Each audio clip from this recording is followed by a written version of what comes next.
king's daughter married by her own will. And then the king punished her with tickling. What happened next will shock you, so make sure to watch till the very end. Friends, on the edge of New York, overlooking the Atlantic Ocean, stood the impregnable Kingston Palace, taller than Capitol Hill itself. Within its 500-year-old walls echoed a silent scream, not of pain, but of the dreadful punishment whose very name made courtiers tremble, the punishment of tickling. And the one sentenced to it was none other than Princess Alexandra, the only heir to King Damien's throne. But just before the punishment began, a courtier noticed a small, fine silver locket in the princess's hand, which she quickly hid in her fist. Was this locket a secret to escape the punishment? King Damien was a ruler in whose veins flowed centuries of royal American tradition. His word was law, his rage as fierce as the waves of the Atlantic. His daughter, Alexandra, lovingly called Zandra, was the apple of his eye. But Zandra's spirit carried that same American independence that once ran through her ancestors' veins. Only now that independence had turned into rebellion. Zandra was meant to marry the prince of the neighboring state of Carolina in a royal alliance meant to build a bridge of power and wealth between the two kingdoms. But Zandra's heart had already chosen another, Nathan, a common American citizen who worked as a guide in a small city art museum. Nathan had no royal blood, no wealth, just one thing, a dream in his eyes that pulled Zandra out of her gilded world. Secret meetings began. In hidden palace tunnels, behind the old library windows, and deep within the royal gardens, their love blossomed.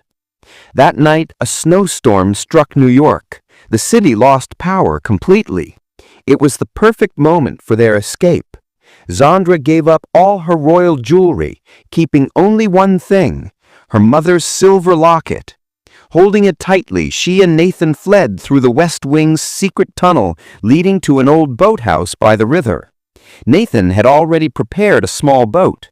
They thought they were finally free.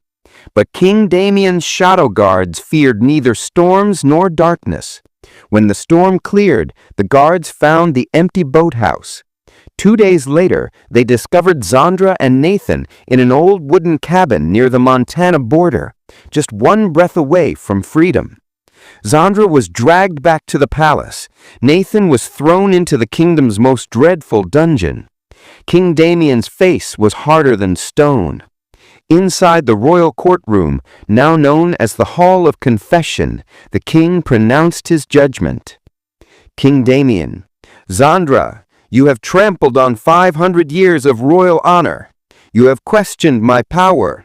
Your punishment will not be death. That would be too easy. Your punishment will be the punishment of tickling. You will come to hate everything that once made you happy. The hall fell silent. The punishment of tickling, also known as the punishment of the living soul, was a legend whispered for generations. It was said that the victim was tickled so intensely that their brain began associating laughter with fear and pain, eventually forgetting how to laugh or feel joy altogether. Moments later, 2 massive guards escorted Zandra into a special chamber. The room was airy, with walls painted with cheerful, playful scenes, ironically designed to make the torture even more horrifying. Zandra was tied down to a sturdy padded bed. Her feet and underarms, the most ticklish spots, were completely exposed. Then King Damien himself entered the room, holding an ornate instrument made of delicate feathers. King Damien, this is your last breath of freedom, my daughter. You will laugh, but your soul will weep. As soon as the first feather touched Zandra's soles, the silver locket slipped from her hand and hit the floor. From it spread a faint yellow mist, odorless, harmless-looking, but strange. The king and guards underestimated Zandra's resolve. As the gas filled the air, Zandra's face showed no pain, only calm. The king continued the tickling, this time with greater force, but Zandra didn't laugh. The king thought it was just the beginning. He grabbed 2 feathers and intensified the tickling, expecting her to break. The guards exchanged puzzled looks. Then Zandra opened her eyes, calm and steady. Zandra, in a soft voice, "Father, this locket, it isn't just my mother's keepsake.